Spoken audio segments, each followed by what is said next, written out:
ചെരുവിൽ പറയുന്നത് ഭരണമുണ്ടെങ്കിലേ കോൺഗ്രസ് നിൽക്കൂ, ഭരണമില്ല എങ്കിൽ കോൺഗ്രസ്സുകാർ BJP-യിലേക്ക് പോകും എന്നാണ്.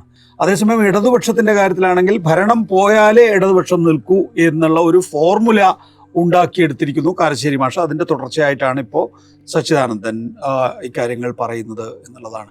നമുക്ക് ഇതൊരു നെറേറ്റീവായി ഉൽപ്പാദിപ്പിക്കപ്പെട്ടിരിക്കുന്നു എന്നുള്ളത് തന്നെ ഒരു അതിശയായി കാണുന്നുണ്ടോ? അതായത് എന്തുകൊണ്ടാണ് ഇത്തരം ഒരു നെറേറ്റീവിലേക്ക് വരേണ്ടി വരുന്നത്? ഈ സർക്കാർ അധികാരമൊഴിയണമെന്ന് പറയാൻ മറ്റൊരു കാരണവും ഇല്ലാത്തത് കൊണ്ട് കൃത്രിമമായി സൃഷ്ടിക്കുന്ന ഒരു നെറേറ്റീവാണ്.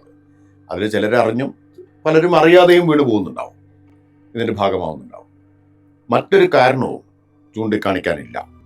എന്ന് വെച്ചാൽ സർക്കാർ മോശമാണെന്നോ, സർക്കാർ വാഗ്ദാനങ്ങൾ പാലിച്ചില്ലെന്നോ, സർക്കാരിൻ്റെ ഭരണത്തിൽ പരാജയമുണ്ടായിരുന്നു, അഴിമതി ഉണ്ടായിരുന്നു, ഒന്നും പറയാനില്ല. അപ്പോൾ ഉണ്ടാക്കുന്നത് എന്താ? നിങ്ങൾ അപകടത്തിൽപ്പെടാതിരിക്കാൻ നിങ്ങളൊന്ന് മാറി നിൽക്കണം എന്നൊരു ഭാഗം. മാത്രമല്ല, അവർക്ക് അധികാരം കൊടുത്തില്ലെങ്കിൽ അവർ നിൽക്കില്ല, അവർ BJP പോകും. രണ്ട് കാര്യങ്ങൾ എനിക്ക് സച്ചിദാനന്ദ മാഷ് പറഞ്ഞതിനെ കുറിച്ച് പറയുന്നതിന് മുമ്പ്, ഈ കോൺഗ്രസ് ജയിച്ചില്ലെങ്കിൽ BJP പോകുമെന്ന് പറയുന്ന വാദമുണ്ടല്ലോ.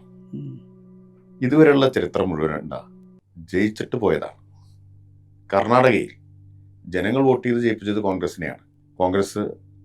കോൺഗ്രസ്സാണ് BJP പോയി, BJP ഭരണം വന്ന്. അതാണല്ലോ കഴിഞ്ഞ ഗവൺമെന്റ്. അതെ, കഴിഞ്ഞ ഗവൺമെന്റിന്റെ കാലം. Operation lotus, Goa